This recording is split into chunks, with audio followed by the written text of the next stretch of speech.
Welcome back, and thanks for joining me, and happy May. We've all been looking forward to the beginning of spring, and this is certainly good. Today I'm going to read to you from the Country Diary of an Edwardian Lady. I'm going to read the May entries. It's a nice way to just enjoy these books. I do intend to use them at some point for junk journaling, but I wanted to enjoy them first. I've read through them silently in my head on long car trips, and I thought I would read them out loud to experience them in a different way and share that with you. So let's start. May. The name of this month is of doubtful origin. Ancient writers suggest it to be derived from Maia, the mother of Mercury, to whom the Romans were accustomed to sacrifice on the first day of the month.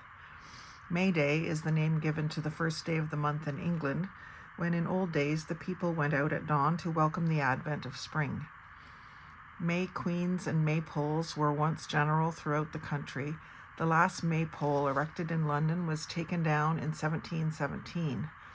The month is called the month of Mary in the Roman calendar. Feast days, etc. May 1st, May Day. May mottos. Change not a clout till May be out. Who doffs his coat on a winter's day will gladly put it on in May. Shear your sheep in May and shear them all away. A cold May and a windy, a full barn will find ye. Be it weal or be it woe, beans blow before May doth go. I've got a nice little beautiful bellflower picture. Hawthorn blossom and wild hyacinths. And a bit of her diary. May 1st. Weather still cold and showery with bright intervals of sunshine. Traveled up to Bristol. The country is looking much more beautiful than when I came through it 3 weeks ago. The primroses are still thick on the banks. The hedges are all green, many of the apple orchards in blossom, and the oaks showing the first signs of golden bronze foliage. In Somerset, the meadows were yellow with cowslips. These flowers are not found in Devon, except in the northern borders of the county. Farmers will tell you the soil is too good for them. The nightingale is also a stranger in Devonshire. One reason I have heard given is that the insects they chiefly feed on are not found there.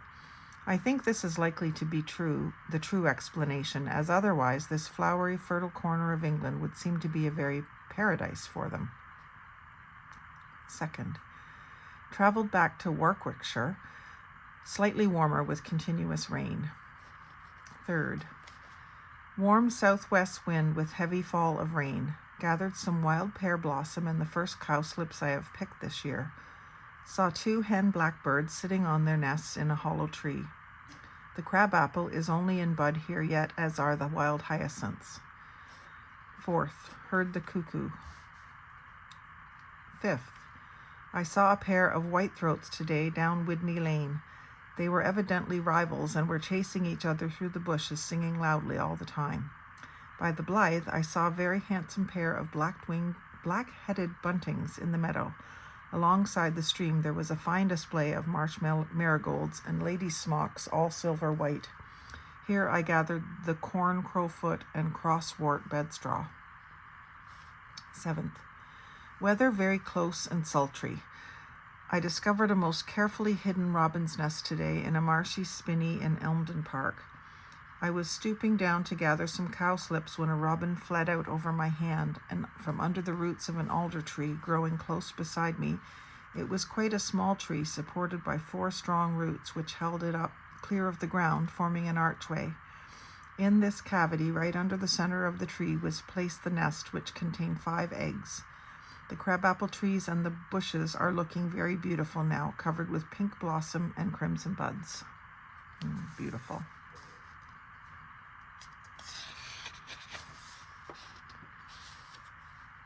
Some poetry. Then came fair May, the fairest maid on ground, decked all with dainties of her season's pride, and throwing flowers out of her lap around. Upon 2 brethren's shoulders she did ride, the twins of Leda, which on either side supported her like to their sovereign queen. Lord, how all creatures lot when her they spied, and leapt and daunted as they ravished been, and Cupid's self about her fluttered all in green. Spenser. While earth herself is adorning this sweet May morning, and the children are culling on every side, in 1,000 valleys far and wide, fresh flowers, while the sun shines warm, and the babes leap up on its mother's arm. Then sing, ye birds, sing a joyous song, and let the young lambs bound as to the traber's sound. And in thought we will join your throng, ye that pipe and ye that play, ye that through your hearts today feel the gladness of the May. Ode, W. Wordsworth.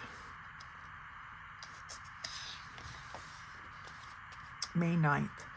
The common avens, bugle, and plantain are in flower, and some of the oaks are hanging out their long tassels of blossom.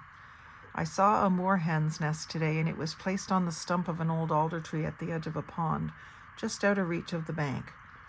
The nest was built of sticks and pieces of dead reed and contained 1 egg. I brought home a big branch of bluebells and red campion and wild-beak parsley. The latter is showing its white umbels of blossom in every hedgerow. May 11th. Saw a dead hedgehog curled up by the roadside. 12th. Went to Stratford-on-Avon and walked to Shottery across the meadows. On the way I gathered hawthorn blossom from the hedges and saw fields yellow with buttercups and banks of blue speedwell. The dandelions were a wonderful sight along the railway cutting. 14th. Visited the Violet Wood this evening. It is quite green and shady there now, as most of the trees are firs and sycamores, and the latter are in full leaf. The ground was covered with wild arums, all in flower, their pale green spathes gleaming out very conspicuously against the red earthen banks where the rabbits burrow. Some of the sheaths were spotted, and I found one deep reddish purple in color. The large, handsome green leaves that were so beautiful in the early spring are now beginning to wither away as the flowers attain maturity. I noticed the flowers just coming on the beach, scarcely distinguishable from the tender green of the foliage. Oak apples are plentiful now on the oak trees. 16th. After a week of warm, growing weather, which has brought out the flowers and foliage wonderfully, we have returned to cold north winds and hailstorms. This morning we had a heavy thunderstorm, although there was a cold northeast wind blowing. This afternoon I went to gather cuckoo pints for my drawing class.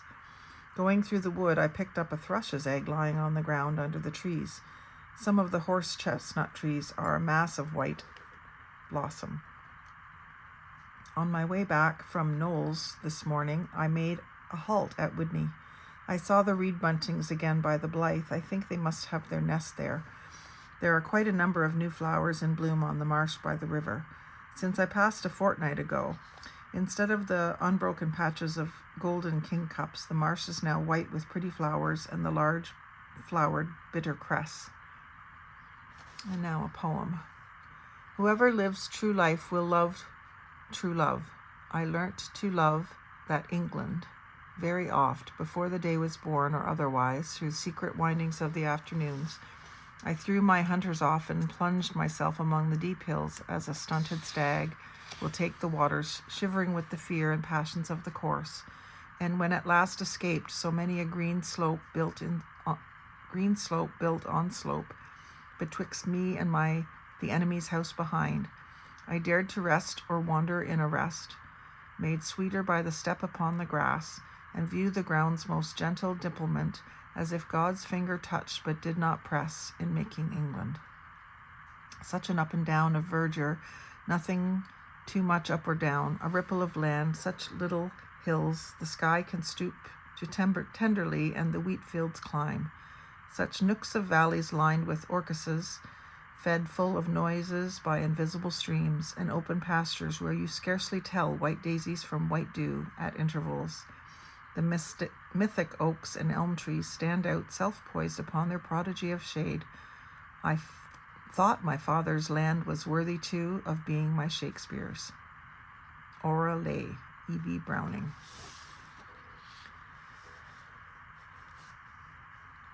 O velvet bee, you're a dusty fellow, you've powdered your legs with gold. O brave marsh-merry buds rich and yellow, give me your money to hold. O columbine, open your folded wrapper, where two twin turtle doves dwell. O cuckoo pint, roll me the purple clapper that hangs in your clear green bell. Jean Ingelow.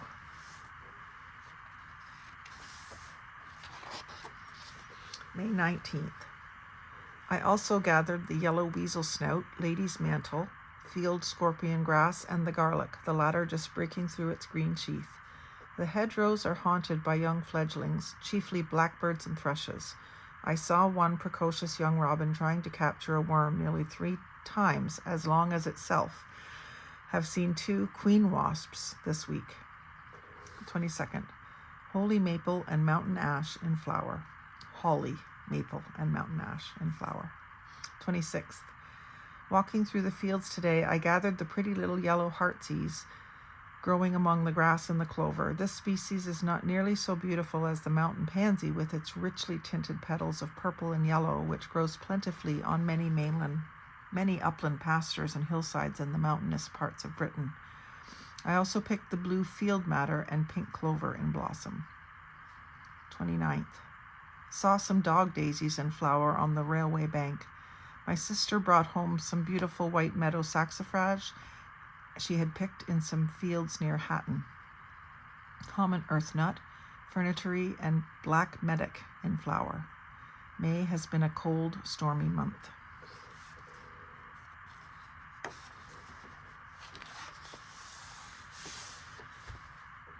More pleasant far to me the broom that blows so fair on Cowden nose, for sure so sweet, so soft a bloom, elsewhere there never grows. Scotch song. Full flowered and visible on every steep along the corpses runs in fields veins of gold. W. Wordsworth. Its branches are arrayed in gold, its boughs the sight in winter greet, with hues as bright, with leaves as green, as summer scatters o'er the scene. An angel mid the woods of May embroidered it with radiance gay, that gossamer with gold bed light, those fires of God, those gems of light. From the Welsh of Daffyd ap Gwilyn. The Welsh sometimes call this plant Melianog Iwan, goldfinch of the meadow, formerly called Planta genista. It was the badge of a long race of British kings, the Plantagenets.